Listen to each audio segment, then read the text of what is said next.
السلام علیکم ورحمۃ اللہ وبرکاتہ۔ بسم اللہ الرحمن الرحیم۔ ذلت اور ظلم سے بچنے کی نبوی دعا۔ صحیح الجامع حدیث نمبر 1298۔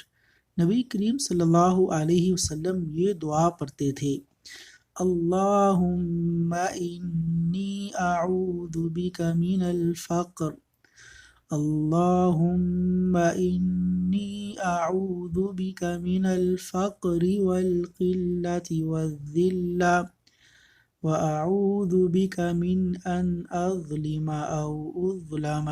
ترجمہ: اے اللہ، میں تجھ سے پناہ مانگتا ہوں فقر و قلت و ذلت سے، اور میں تجھ سے پناہ مانگتا ہوں اس سے کہ میں کسی پر ظلم کروں یا کوئی دوسرا مجھ پر ظلم کرے۔